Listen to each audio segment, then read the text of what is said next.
વરાણા ખોડિયારધામ ખાતે ખોડિયાર માતાજીનો 15 દિવસીય ભવ્ય મેળો શરૂ થવા જઈ રહ્યો છે।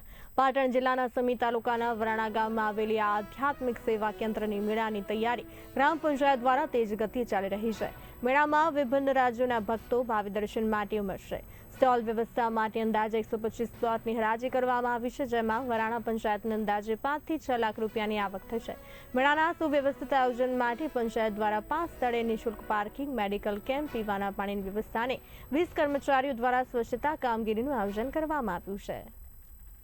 સંદીપ જે ઠક્કર, તલાટી કમ મંત્રી વરાણા, તાલુકો સમી, જિલ્લો પાટણ। આજ રોજ વરાણા ગ્રામ પંચાયત ખાતે તારીખ 19/1/2026 થી તારીખ 1/2/2026 સુધી વરાણા રાયશ્રી ખોડિયાર માતાજીના ભવ્ય ભાતીગર મેળા માટે આવનાર ધંધાર્થીઓ માટે પ્લોટની હરાજી કરવામાં આવેલ છે, જેમાં ગ્રામ પંચાયતના સરપંચશ્રી તથા સભ્યશ્રીની હાજરીમાં પ્લોટ ફાળવણી કરવામાં આવેલ છે, જેમાં અંદાજિત 125 જેટલા પ્લોટની ફાળવણી કરવામાં આવેલ છે તથા તેમાં 5 થી 6 લાખની આવક થવાની શક્યતા રહેલ છે।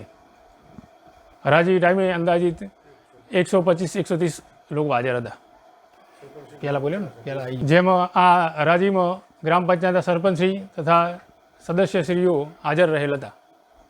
પાટણ જિલ્લાના સમી તાલુકાના વરાણા ગામે આઈ માં ખોડિયાર માતાજીનો પૌરાણિક ઐતિહાસિક મેળો તારીખ 19/1/2026 થી તારીખ 1/2/2026 સુધી, એટલે કે દિન 15 દિવસ સુધી યોજાનાર છે, જેમાં વરાણા ગ્રામ પંચાયત દ્વારા પાણી માટે સ્ટેન્ડની વ્યવસ્થા એવી 4 જગ્યાએ પાણી વિતરણની વ્યવસ્થા કરવામાં આવેલ છે।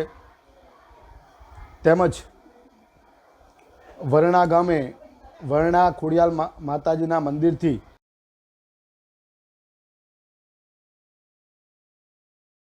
દશામા મંદિર સુધી તેમજ નાયકા રોડ તરફ સાંજના સમયે 20 સફાઈ કામદારો દ્વારા સફાઈ કરીને ગ્રામ પંચાયતના ટ્રેક્ટરને ટ્રોલી મારફતે જે કચરો ઘનકચરો હોય તેની ડમ્પિંગ સાઇડ ઉપર લઈ જવા માટેની પણ વ્યવસ્થા કરવામાં આવેલ છે।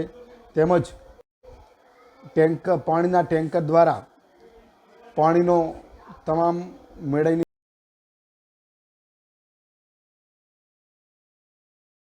મેળાના જગ્યા ઉપર પાણીનો છંટકાવ સાંજના સમયે કરવામાં આવે છે।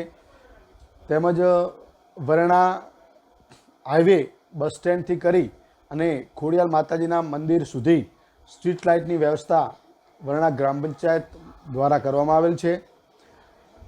તેમજ વરાણા ગામે યાત્રિકોને વાહનો માટે પાર્કિંગની વ્યવસ્થા 5 જગ્યાએ ફ્રી ઓફ કરવામાં આવેલ છે।